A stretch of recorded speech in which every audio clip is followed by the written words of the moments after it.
You may think we know the pyramids of Giza. 3 giant pyramids, 1 massive sphinx, and endless desert around them. And then researchers go and find something totally unexpected. Another sphinx buried under the sand. A team of Italian scientists believe this structure could be hidden beneath the Giza plateau. And they also think the entire area may have a huge underground complex stretching beneath the pyramids themselves. This discovery started with radar scans and satellite images. Researchers studied the layout of the Giza Plateau very carefully. The Great Pyramid, the Pyramid of Khafre, and the Pyramid of Menkaure, and the famous Sphinx. That's when they noticed something strange. The lines connecting the pyramids and the Sphinx seemed to point toward another raised area nearby. That mound is huge, around 108 feet tall. That's the height of a 10-story building. It seems to be made mostly of hardened sand. And it's important, because carving a giant structure into bedrock would be much harder. There's another detail making this theory even more interesting. The famous Dream Stele, a giant stone slab in front of the Great Sphinx, shows not 1 sphinx, but 2. For a long time, people thought that was just symbolic artwork. But what if it shows something real? The idea is that ancient builders created 2 giant guardian statues, but one of them later disappeared under layers of sand. Researchers say that the geometry of the site makes this theory difficult to ignore. The alignment between the pyramids, the visible sphinx, and the hidden mound appears unusually precise. The patterns just line up too well to look random. Even if there's no second sphinx, it could point to hidden chambers, tunnels, or even an underground citadel. Right now, though, this is still a theory. No one has excavated the site yet, and many archaeologists remain skeptical. But the scans, the shapes underground, and the strange alignment patterns make people consider this idea seriously. Besides, the story gets even stranger. Ancient carvings near the Great Sphinx describe a bizarre moment from the life of Prince Thutmose IV. According to the inscriptions, the young prince fell asleep in the shadow of the Sphinx while it was still buried in sand. Then, in a dream, the giant statue supposedly spoke to him and promised him the throne of Egypt. But only if he cleared the sand away and uncovered it. That story was carved into stone thousands of years ago. Could it contain clues we've missed for centuries? To get more data, the team scanned the ground beneath the Great Sphinx, the nearby pyramids, and the area that connects the Sphinx to the Pyramid of Khafre, the second largest pyramid at Giza. And according to the scans, strange structures may exist deep underground.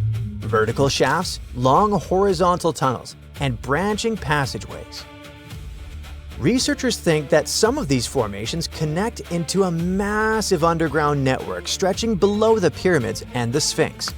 The coolest thing is that the underground patterns seem to be symmetrical. The hidden structures beneath the area mirror each other almost perfectly. That symmetry is one of the main reasons the researchers think this isn't some random geology. The theory itself didn't appear out of nowhere either. More than 10 years ago, Egyptologist Bassam el-Shamma also suggested that once a second Sphinx could have existed. He based this idea on ancient Egyptian records and myths describing lightning striking the Sphinx. He thought that those stories could actually refer to a real monument that no longer existed. It could vanish because of time, weather, or even ancient beliefs. Most Egyptologists don't accept this idea, and only a small group of people support it. After all, no excavations have confirmed the existence of a hidden Sphinx or underground city. But the radar scans, the underground patterns and ancient carvings, and the strange symmetry beneath Giza might mean that we still have no idea what's really buried under the pyramids. At this point, researchers are still waiting for permission from Egyptian authorities to study the mysterious mound more closely. At least we know much more about the Great Sphinx of Giza, one of the oldest and most mysterious monuments on Earth. The statue is gigantic. From its front paws to its tail, it's about 240 feet long, almost the length of a football field. It rises around 66 feet, about as tall as a 6-story building, and at its widest point, the body reaches over 60 feet across. To construct it, ancient builders didn't move giant blocks into place like they did with the pyramids. They actually cut the Sphinx straight out of the rock beneath the desert's surface. Over the centuries, wind, sand, and humidity slowly damaged the monument. Large parts of the Sphinx had to be repaired again and again. Workers added layers of limestone blocks around the base to stop the structure from crumbling. And then there's the missing nose, probably the most famous mystery. A lot of people believe Napoleon's soldiers blasted it off with cannons during the French campaign in Egypt, but that story isn't true.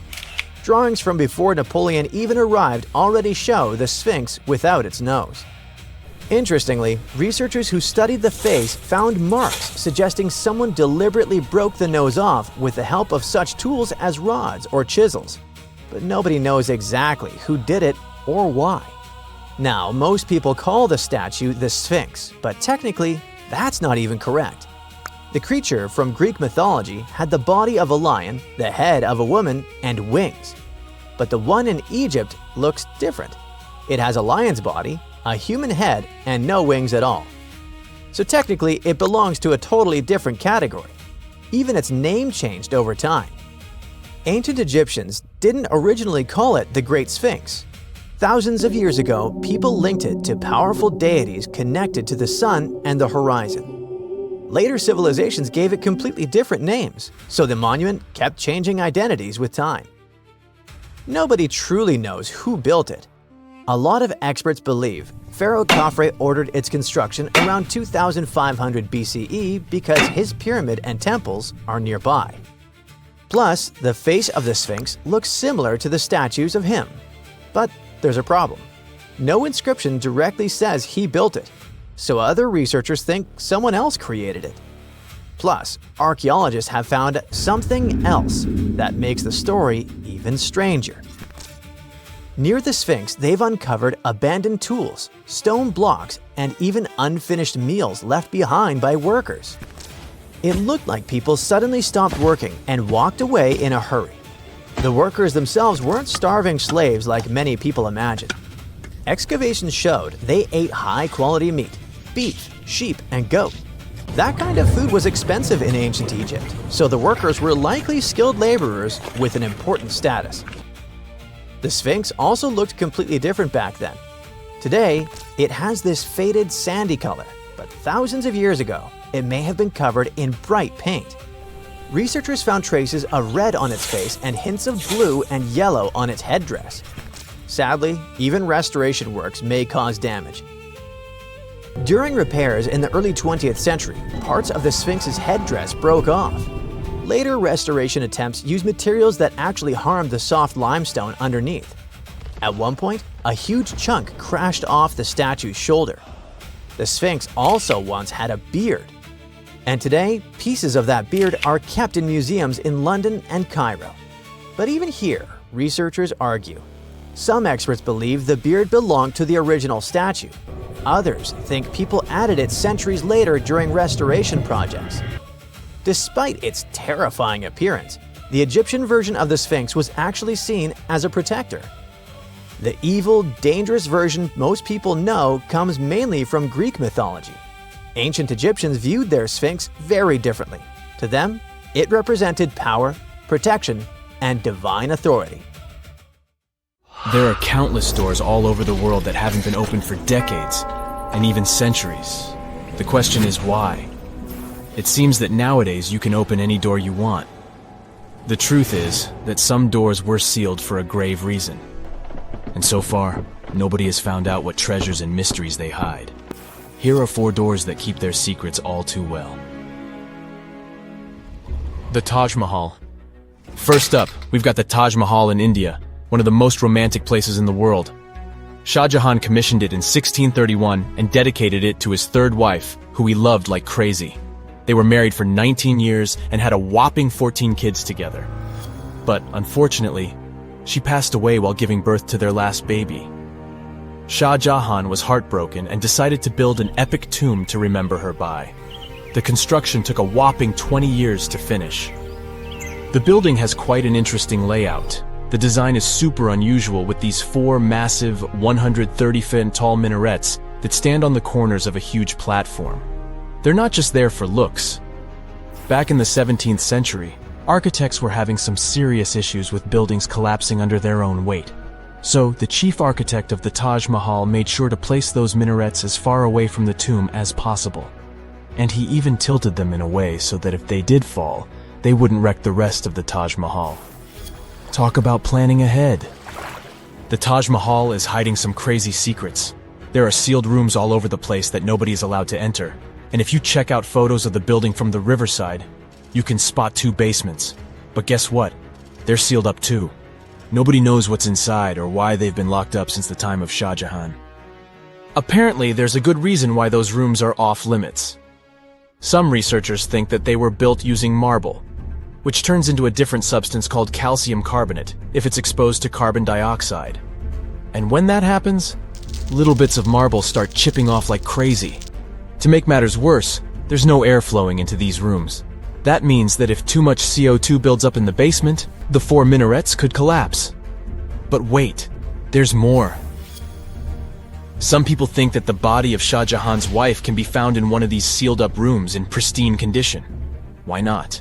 Who knows what the mysterious rooms might keep? The Great Sphinx of Giza. The Great Sphinx of Giza is shrouded in mystery. It's not just the largest monolith statue in the world, but it's also a hybrid creature with a woman's head and a lion's body that originates from Egyptian and Greek mythology. It's also very ancient. It's estimated to be around 4,500 years old. The construction of this marvel took about 3 years and required 100 workers who were not slaves and were treated with delicacies like sheep and goat meat. It is also thought that it used to be much more massive than it is now. Archaeologists found huge stone blocks and abandoned toolkits near the site. However, the real secrets of the Sphinx lie underground, near its paws. A group of scientists used a seismograph to detect 2 hidden chambers beneath the Sphinx's paws. Some people think that these rooms might be the legendary Hall of Records, which holds ancient scrolls revealing the secrets of the universe.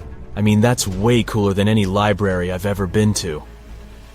Rumor has it that the Egyptians even had info on Atlantis stashed down there, which is like a super old version of a conspiracy theory. Unfortunately, we can't go on an adventure to check it out just yet. The chambers presumably have 2 entrances, but both remain sealed. The researchers haven't yet received the green light to check out their theory. Let's hope they won't keep us in suspense forever. Sri Padmanabhaswamy Temple.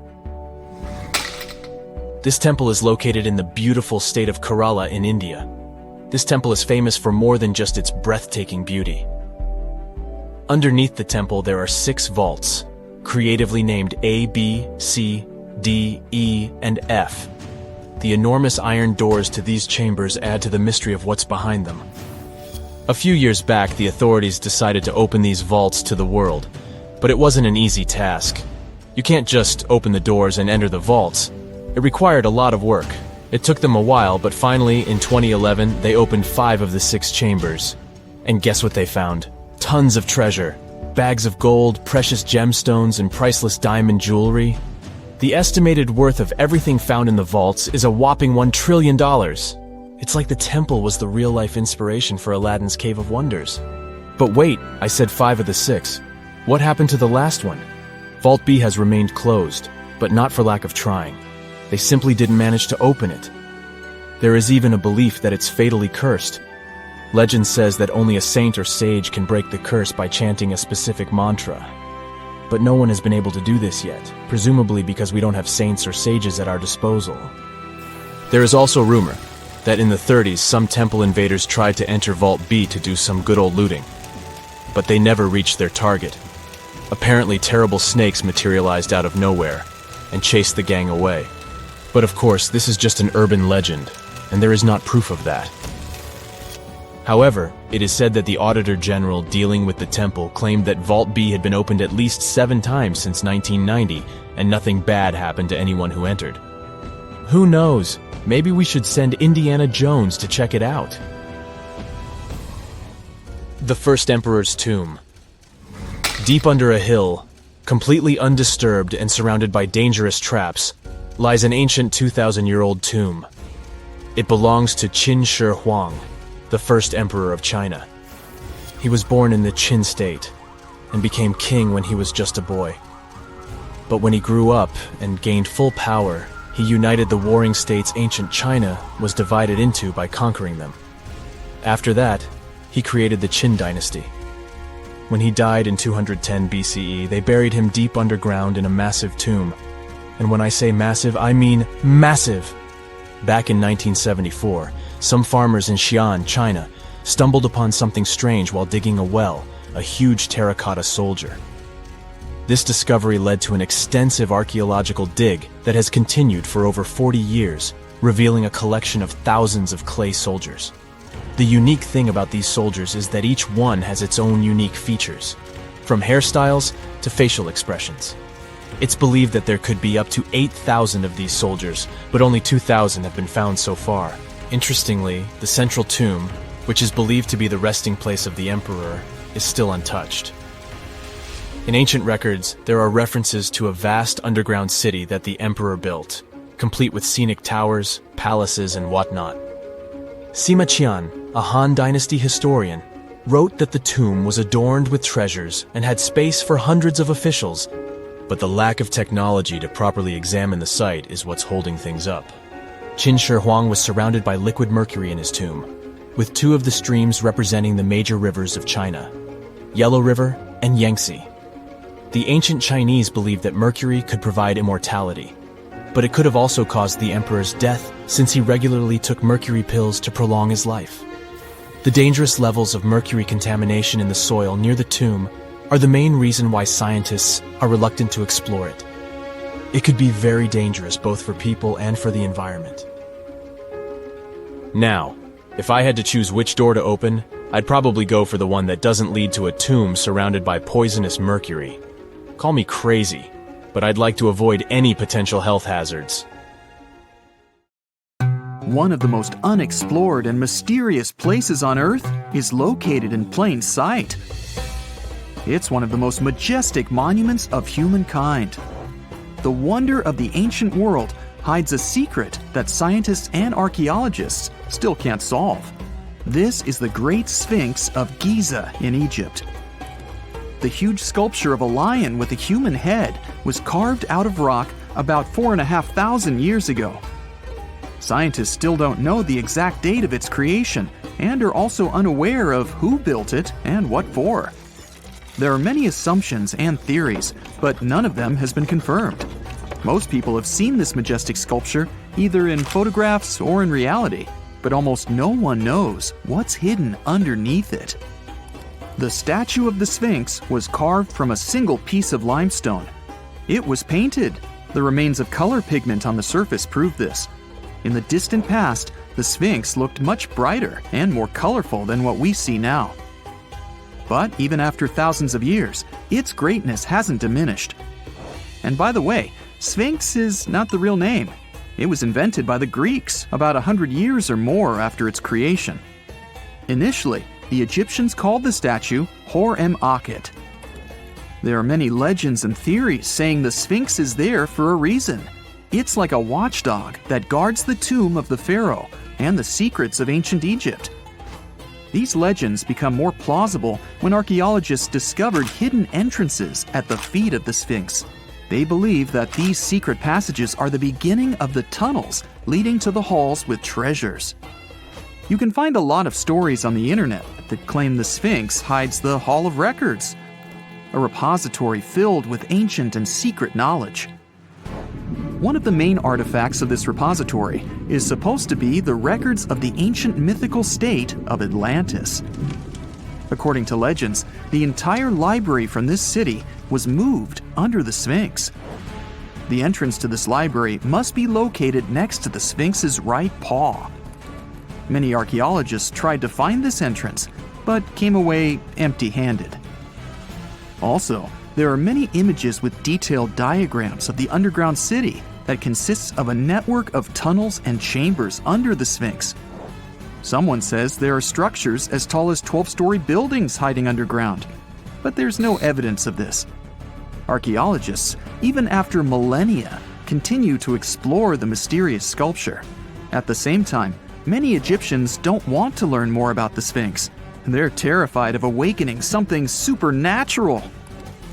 In 1998, scientists discovered tunnels leading to empty caves under the Sphinx.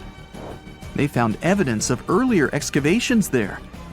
It's quite possible that someone managed to find the treasures and take them away.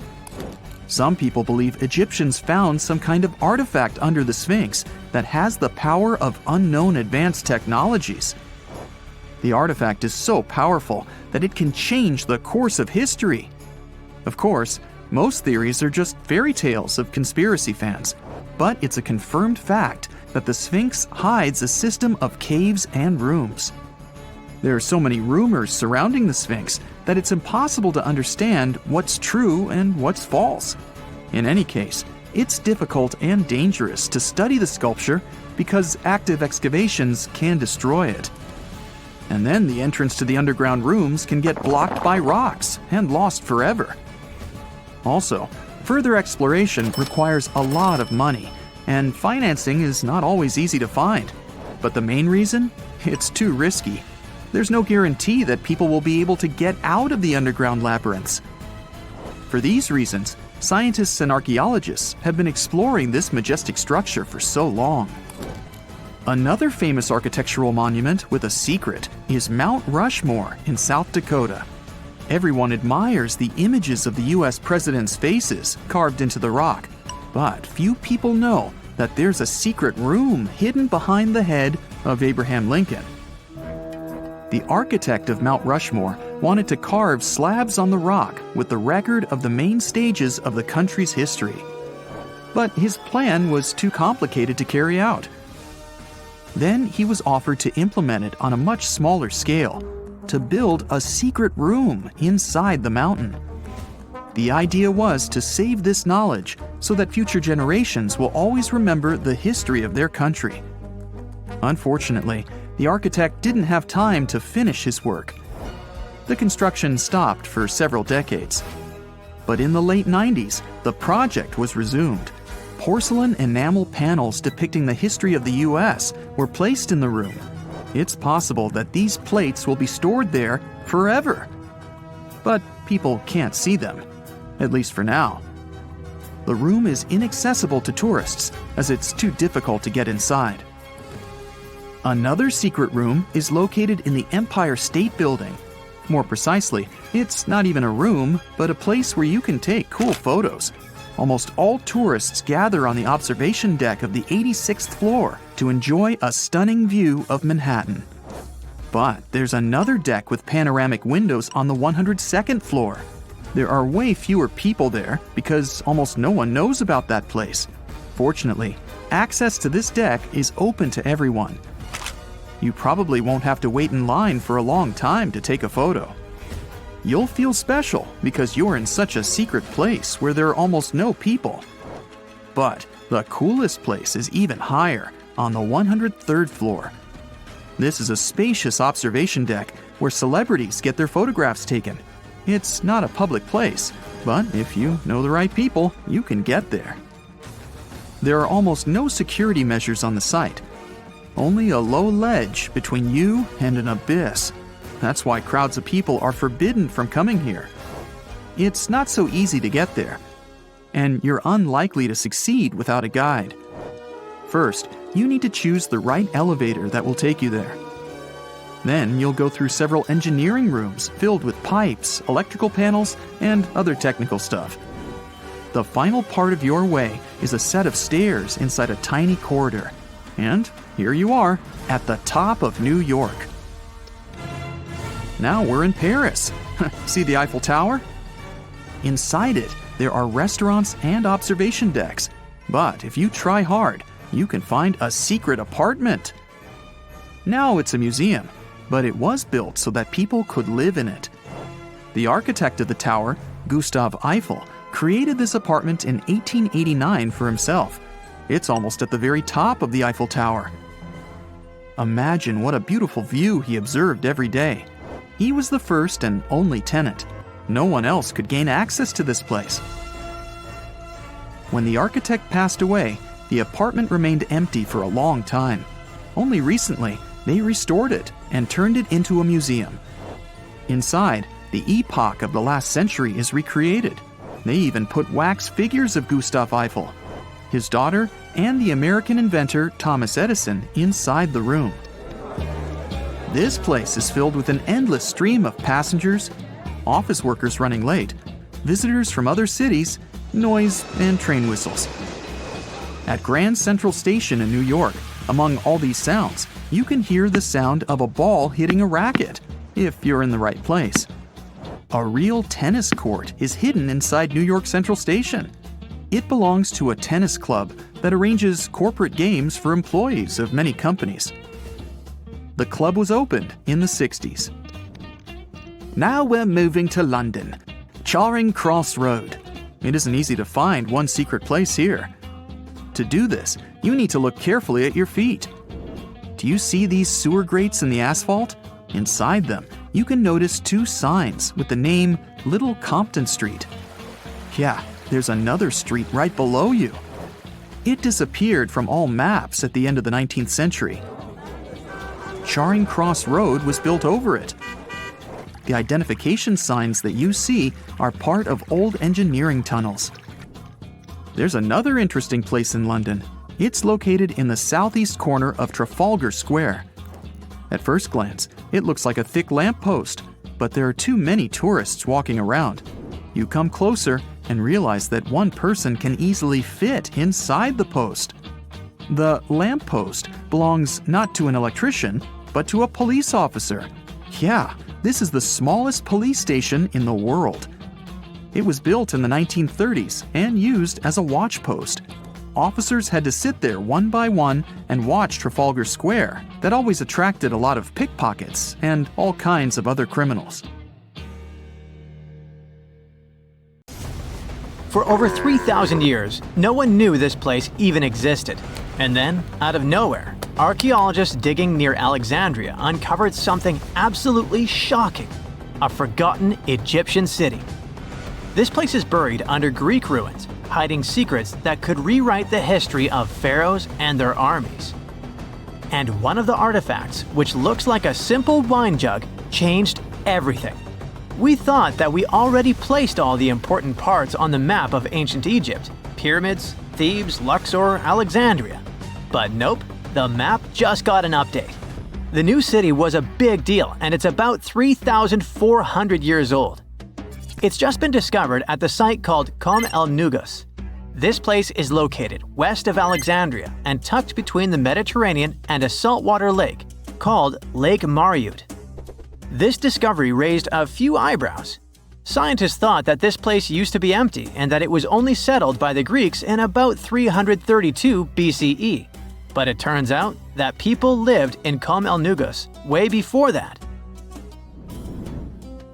When archaeologists were digging through Greek ruins, they started noticing something unexpected: mud brick walls. Yep, you know, the pyramid type. That's the kind Egyptians built during the New Kingdom. These mud bricks were made from mud, clay, sand, and straw. These ingredients were mixed with water and dried in the sun, not baked. Egyptians used them for thousands of years to build houses, temples, palaces, and yes, the pyramids. Of course, other civilizations did use mud brick too, but Egyptian mud brick is kinda quirky. They used straw that grew in their regions, layout styles, and mortar. That's what helped the experts realize that Egyptians used to hang out in Kom el Nugus. That alone raised eyebrows, and then they found more: an entire street layout, buried structures, and even a temple built by Ramses the Great himself. His name speaks for itself. This guy was one of the most famous pharaohs in all of Egyptian history. He ruled ancient Egypt for 60 years, fought huge battles, and just loved building tons of stuff like that temple. People loved him so much that later pharaohs literally pretended to be him or wrote his name on their buildings. That's when archaeologists realized that they weren't looking at some dusty mud bricks of a tiny village. That's an entire buried city. They immediately started digging more. Turns out the whole place wasn't random. It was built with great care. The streets had drains to stop rainwater from damaging the soft mud-bricked walls. There were also small tomb chapels with writings about soldiers. This suggests this place might have been the military base, and that changes a lot. In ancient Egypt, when the military showed up, there must have been a reason. So what was it? Protection? Conquest? Control of something important? In the case of this city, it was probably about wine, water, and trade on the edge of the desert. What's even crazier is that we still don't know just how big it was. The team has only uncovered part of it so far. There could be fortifications, warehouses, administrative buildings, or even more religious or royal structures waiting underground. We also don't know what this town was called in ancient times. That name is still buried. But it might be uncovered someday, maybe inside a wall, maybe on a scroll, maybe on another broken jug. One of those already turned out to be a mind-blower. A chunk of a ceramic jar, called an amphora, had a royal seal pressed into it, and that seal bore the name Meritaton. Princess Meritaton wasn't just anyone. She was the eldest daughter of Queen Nefertiti and the older sister of King Tutankhamun. Yes, that's right. Both Nefertiti and King Tut were involved here. All that was about a century before Ramses the Great built one of his temples here. Looks like the city was founded back in the days of another pharaoh, the pharaoh Akhenaten, husband of Queen Nefertiti, father of Princess Meritaton, and future king Tutankhamun. That guy, Akhenaten, was a bit of a wild card. He was the type who really gets weird about one of his interests. He tried to completely change Egypt's religion, forcing everyone to worship the sun disk called Aten instead of the usual deities. He basically told all Egypt that all their mythology was wrong, and from now on, there will be no more Osiris, no more Thoth or Set. Just raw sunlight only, people. That's known in history as the Amarna period. And he went all in. Changed his name, built an entirely new capital city called Amarna in the middle of the desert, redesigned temples, rewrote hymns, and even banned traditional religious imagery. Even the art got wild at the time. People started getting elongated heads, belly rolls, and all that humanity and vulnerability carved into stone. It was deliberately weird. He wanted to show the family not as perfect gods, but as human vessels of divine light. Everyone had to awkwardly smile and play along because he was the pharaoh after all. The wackiest part is that after his rule, his son, Tutankhamun, reversed all the sun disk-related stuff. He literally changed his name from Tutankhaten, which means living image of the Aten, the sun disk, to Tutankhamun, which means living image of Amun, one of the great older deities. King Tut brought back the old deities, reopened the temples, and erased as much of Akhenaten's legacy as possible. Looks like his family didn't really like the sun cult after all. Meanwhile, this discovered wine jug shows that the city was probably active, thriving with life during Akhenaten's times. That's huge. Up until now, there was no clear evidence that his radical ideas and projects extended all the way to the north. The jug also shows that vineyards and wine production reached all the way to the north in ancient Egypt. Wine really was a huge deal, worthy of placing a military base here. Princess Meritaton most likely used this jug. Just like with her brother, she was born into the sun and named after it. Her name, also spelled Meritaten, meant beloved of the Aten. As the eldest daughter of Pharaoh and his queen, born right into the middle of radical religious changes, she was raised to perform the future queen's duties. From her earliest years, she walked in temples alongside her mother Nefertiti, shaking the sistrum in solemn rituals. She was there when Akhenaten established his capital city, Amarna. He clearly loved his family. Meritaton's face was etched into its stone walls more than anyone else. In every temple, in every sacred scene, her figure appears, revered. Things get foggy in history after her father passed away. The throne wobbled.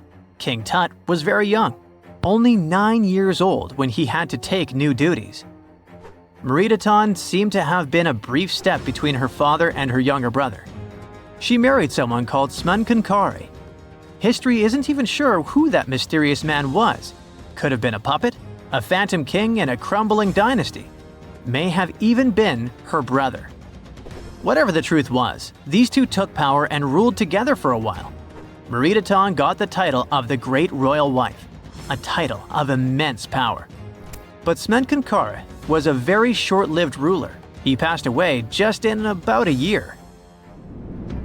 There are some speculations among historians that Meredaton was the actual ruler, the informal female pharaoh, because her brother was too young. Some theories say that she raised Tutankhamun and became a sort of queen regent, mentoring the child who would be used to restore the old order. But all this is unconfirmed. It's very hard for historians to find information about that time because the Amarna period was later condemned. The successors wanted to wipe away Akhenaten's heresy and everything attached to it. This included Meredaten. So even if she ruled, even if she mothered Tut, they tried to bury her in the sands of history. In any case, perhaps this new uncovered city will tell us more about the mysteries of the Amarna period, one of the most chaotic periods of ancient Egypt. If there's a question that still baffles archaeologists to this day, it's this one. How did the ancient Egyptians build those magnificent pyramids? As far as we know today, their resources were quite limited, especially in terms of tools and building materials. We still don't have a fully satisfying answer, but hey, we've got some pretty amazing theories worth considering. The leading contender among these theories involves the clever Egyptians employing a sneaky strategy. Now picture this. They constructed a slanted and curving mound made of bricks, earth, and sand encircling the pyramid to be.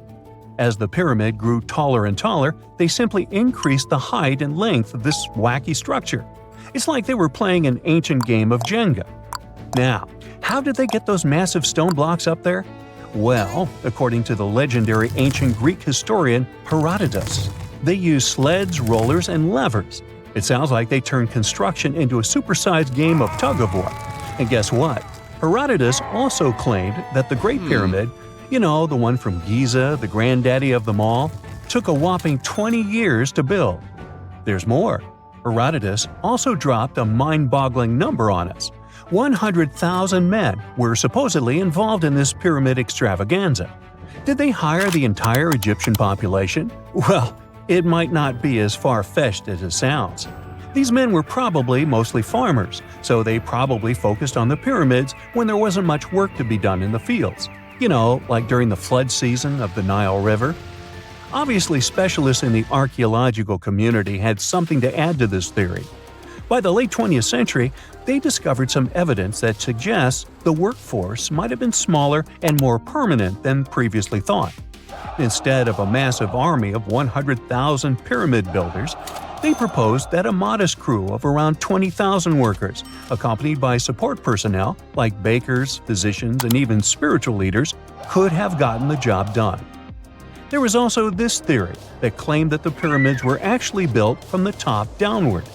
It suggested that these colossal structures were nothing more than isolated hills used as quarries. The stones were supposedly drawn from these hills, and over time, competing engineers took charge and transformed them into the iconic pyramids we know today. Now, before you dismiss this theory as a wild fantasy, some folks thought it wasn't completely crazy. After all, there are instances where isolated hills exist, so maybe this theory had a tiny glimmer of truth. Whether it involved ramp building or ingenious work schedules, one thing is clear. Those pyramids have definitely left their mark on history and on our imaginations. Now, speaking of ancient Egyptian mysteries, there's this gigantic unfinished obelisk sitting in ancient Egypt, and scientists are trying to figure out how it was shaped. Now, some people suggest that our industrious ancestors used handheld pounders to get the job done. One expert has a different take on the matter, though. He argues that if we take a closer look at the pattern left behind by the shaping tool, we'll notice something peculiar.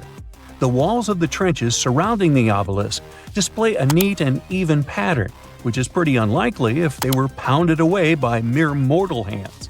According to this expert, Those horizontal striations are usually the result of a tool that takes breaks while removing material, leaving its mark on the surface. But wait, there's more.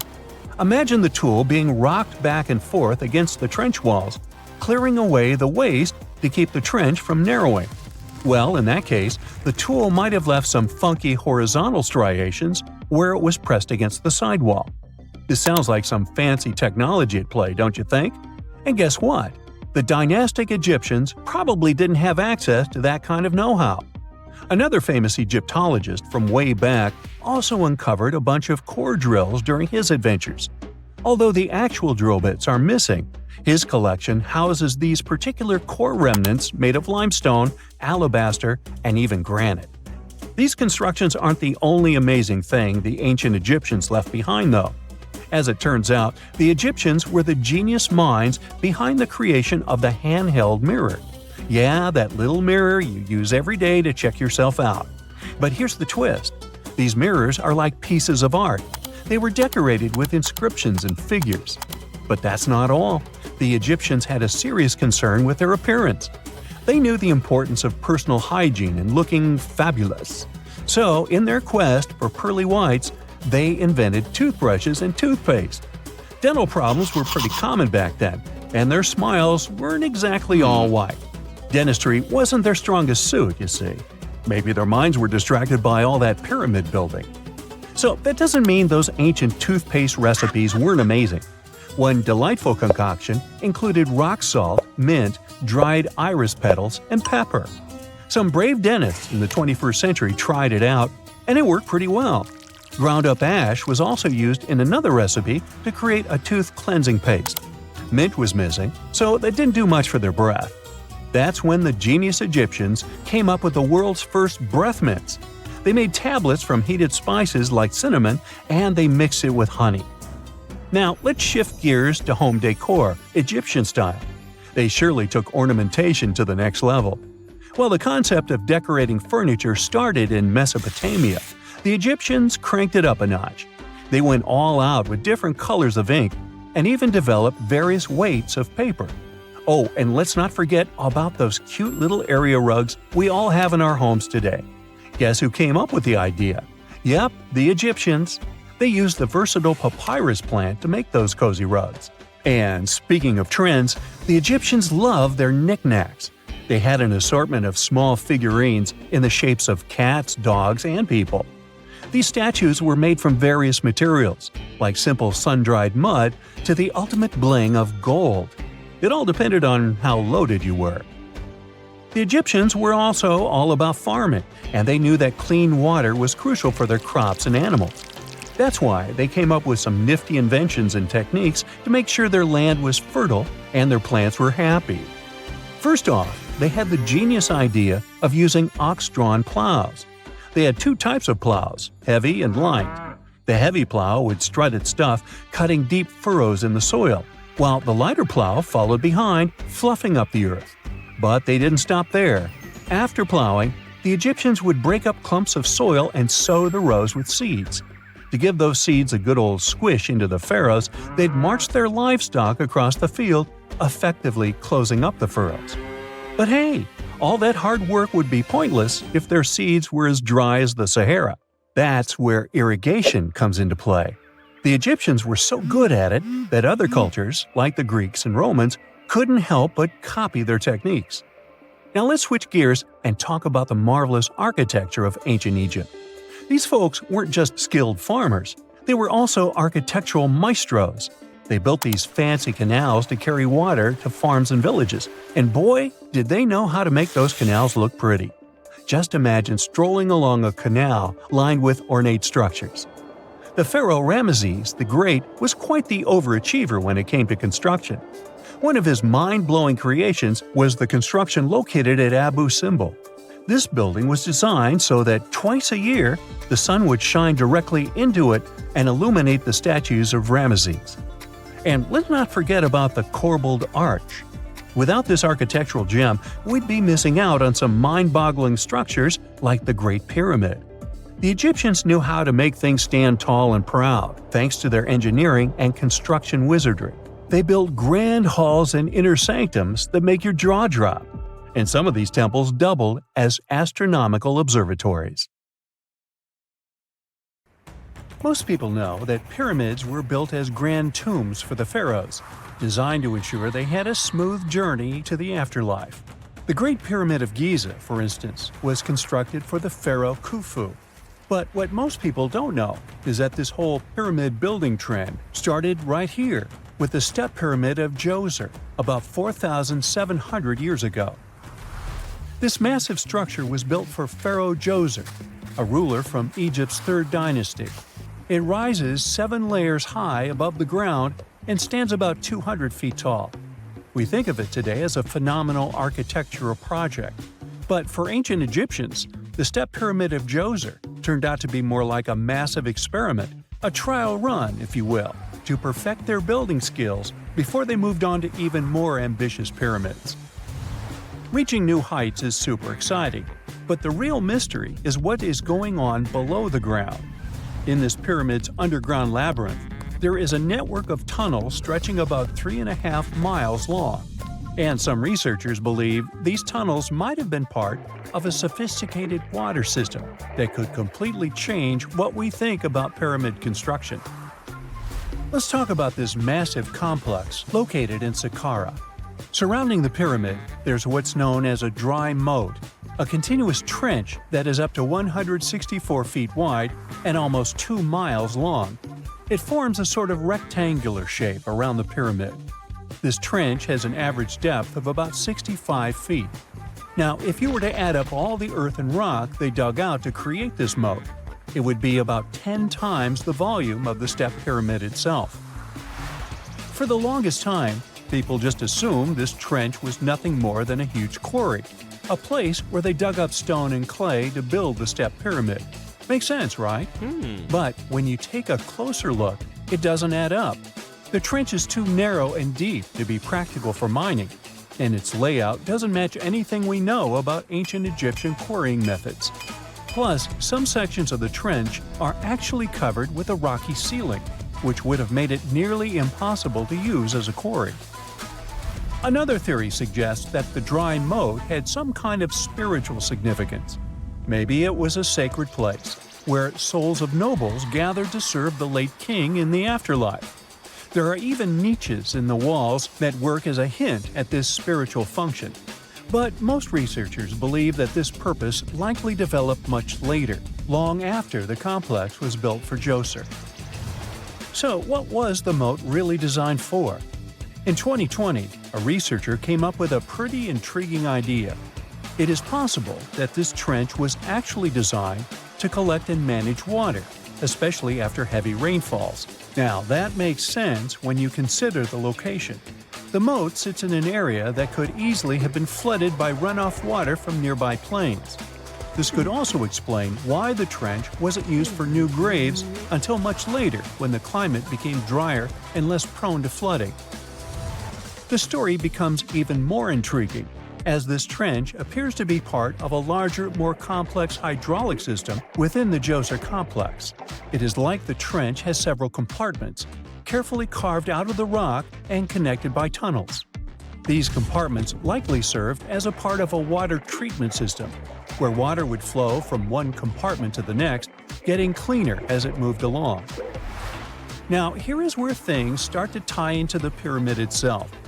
The Djoser complex has a series of underground shafts, and some researchers think that water from the moat's deep trench might have been used to power a hydraulic lift system, and this giant water-powered elevator could have been used to raise the heavy stones needed to build the pyramid.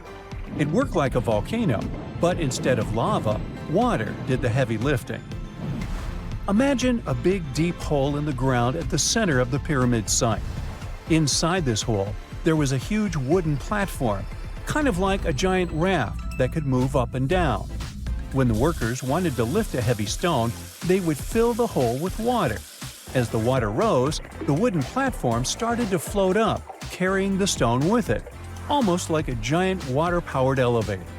When the stone reached the right height, the workers slid it off the platform and onto the pyramid. The idea is that water from the deep trench after being cleaned and filtered, would flow into these shafts. A massive float, possibly made of wood, would then rise as the water filled the shaft, lifting the stones up to where they were needed for construction. Once the stone was in place, they'd let the water out, lowering the platform back down to the bottom, ready to lift the next stone. This fancy hydraulic lift system could have been a game changer, making the whole building process a lot faster and more efficient without using a lot of workforce. It is like the ancient Egyptians were already embracing the whole idea of work smarter, not harder. But of course, not everyone is on board with this theory. Some experts argue that the area where the step pyramid of Djoser was built couldn't have held enough water from occasional rains to maintain such a fancy hydraulic system. The main theory suggests that, in the past, there might have been some kind of lake nearby that would have filled up after a period of rain, and this lake could have supplied water to the complex's hydraulic system.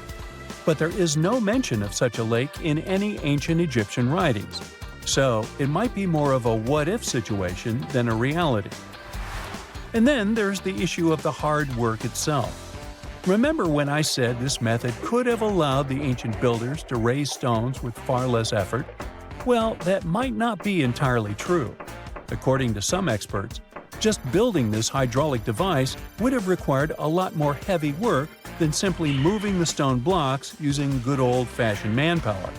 And let's not forget, the step pyramid of Djoser is like a baby pyramid compared to those that came later. The stones used for Djoser's pyramid weighed, on average, about 660 pounds each, which is nothing compared to the more than 2.5-ton blocks used later for the pyramid of Chephren. If this cool water lift theory gets completely ruled out, we still need to explain how this pyramid was built in the first place. To answer that, we need to rewind a bit and talk about the original plans. See, before Djoser's tomb became a pyramid, the idea was to construct a simple mastaba. This type of tomb was pretty common in earlier periods, a flat-roofed, rectangular structure with sloping sides. But after the original mastaba was finished, they decided to expand it a bit by adding more layers on top. And then they added even more layers, until the construction reached 6 distinctive steps, each one smaller than the previous.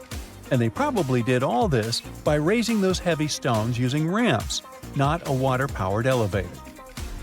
There is still so much we don't know about the step pyramid of Djoser. More research is definitely needed to fully understand how this system worked, or if it even existed at all. But the idea of using water to help build the pyramid adds a whole new layer to our understanding of ancient Egyptian engineering.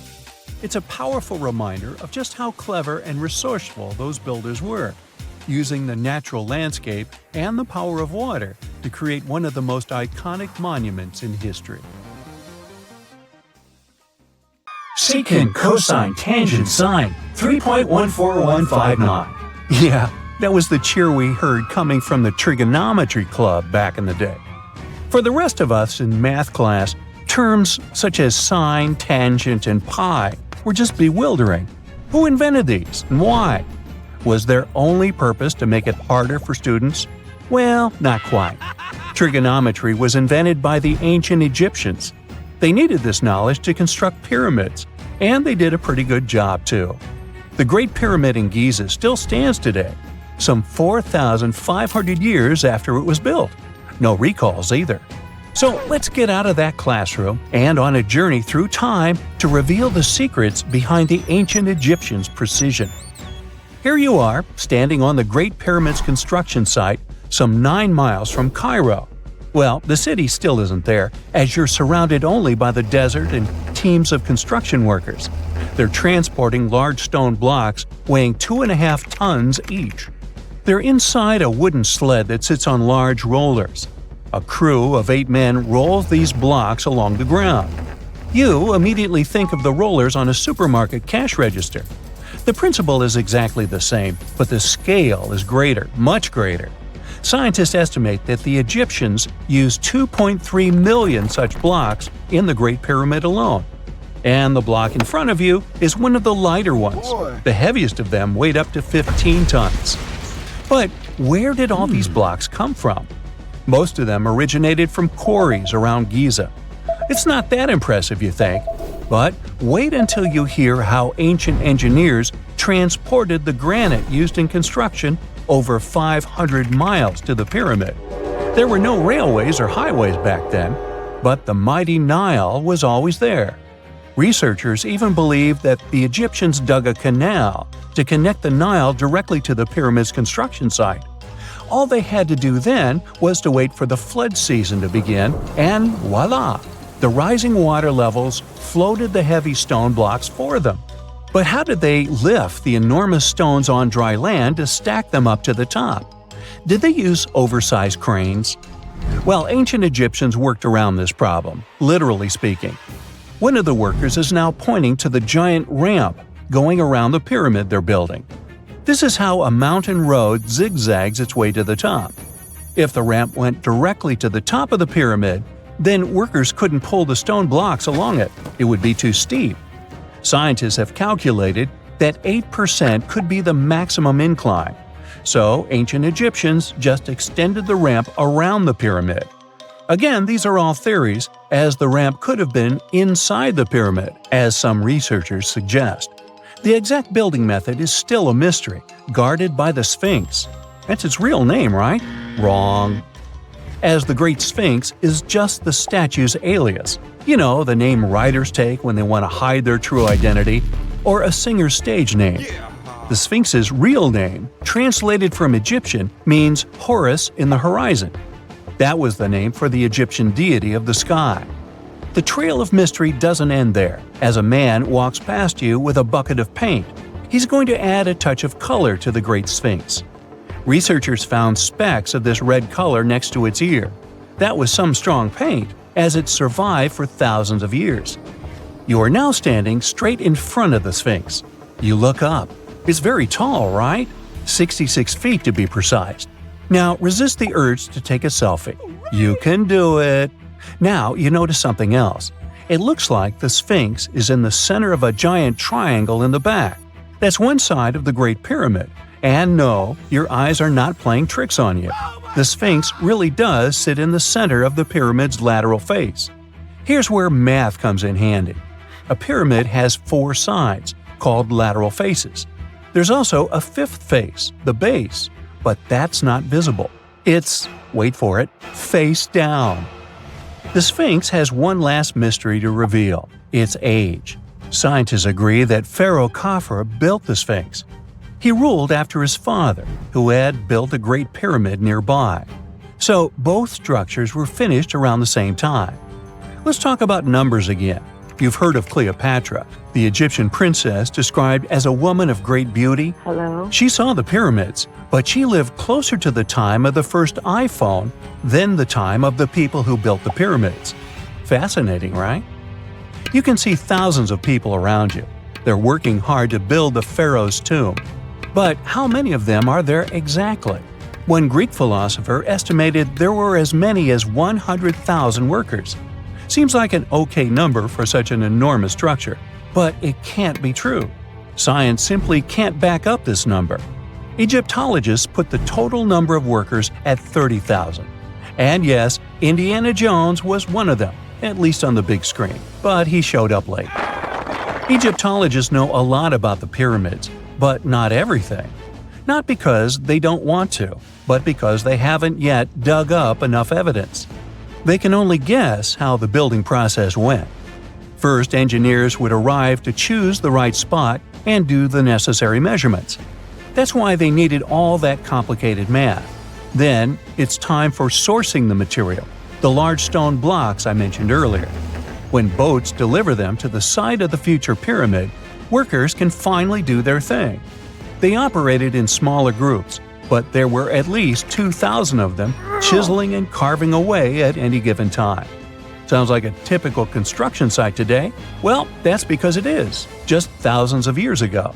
It's amazing what ancient Egyptians were able to achieve with just copper and stone tools. The pyramid is now complete in front of you. But is it the same pyramid we see today? Why is this structure shining bright in the desert sun? Isn't it supposed to be a dusty yellow color? Well, no. Human activity and the elements have completely stripped the outer layer of stones over time. Expert craftspeople polished these blocks using nothing but stone and sand. The end result was a smooth and shiny rock. On the day it was completed, the Great Pyramid of Giza was a perfect triangle of light. Its polished sides acted like giant mirrors, reflecting the powerful Egyptian sun. This is the point where you should put your glasses on, and that shiny thing you see at the pyramid's very top is actually gold. The capstone at the top of the pyramid is called a pyramidion. It was covered in sheets of gold. As you can guess, these were the first stones to disappear. Let's make another stop before we get you back to your classroom. We travel to the British Isles, and no, Stonehenge isn't our destination. It is Newgrange in County Meath. Scientists estimate that the ancient peoples of Ireland built this stone monument around the year 3200 BCE. This makes it older than both Stonehenge and the Great Pyramid in Giza. The function of the circular mound in Newgrange is the same as the one of the Great Pyramid and equally mysterious. The estimated amount of loose stone present in the valley is over 220,000 tons. And it's not just randomly thrown on a pile. The order in which the stones are set makes the structure water-resistant. That would explain how Newgrange had survived for so long. Kinda makes you want to splash out the cash for that waterproof phone case, huh? Well, you're back in your school desk, but today's math lecture is the last thing on your mind. You're thinking about how great the Egyptian pyramids are, and if we have something similar today.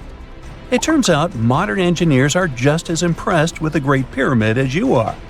There's a glass pyramid sitting in the main courtyard of the famous Louvre Museum in Paris. The panorama of San Francisco wouldn't be complete without the 48-story Transamerica Pyramid. But Las Vegas went the furthest. There we find the Luxor Hotel. It's so big that it's the third largest pyramid on the planet. And guess what's in front of it? Yup, a replica of the Sphinx. It's 110 feet tall, 2 stories higher than the one in Giza. Yeah, everything's bigger in Vegas. Archaeologists were looking for the long-lost tomb of Cleopatra when they found something that seemed too good to be real.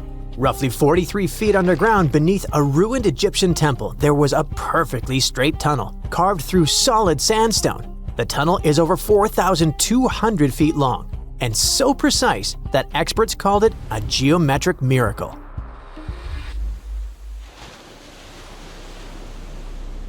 The tunnel sits beneath an ancient city west of Alexandria, near Egypt's Mediterranean coast. The team that found it carefully peeled back layers of stone and debris until they hit this passage, about 6.5 feet tall, cut cleanly into bedrock. There were no collapse marks or wandering curves, just precision. If you've ever tried to drill a straight hole into a wall at home and failed within seconds, imagine doing this underground for nearly a mile. Ancient builders had no GPS, no lasers, no modern surveying tools. Yet, this tunnel stays remarkably level over its entire length. That means they understood gradients, angles, and distance in a way that goes far beyond stack stones and hope. Engineers today rely on machines to maintain that kind of accuracy underground. These people relied on knowledge, repetition, and patience. Parts of the tunnel now sit underwater or collapsed, probably after several earthquakes that struck the region centuries ago. Some experts think the tunnel may have once connected the temple to water sources or ritual areas closer to the sea. Archaeologists noticed that the Egyptian tunnel is an exact replica of the Eupalinos tunnel in Greece. It's believed to be one of the most important engineering achievements of antiquity, which only makes the Egyptian tunnel more special.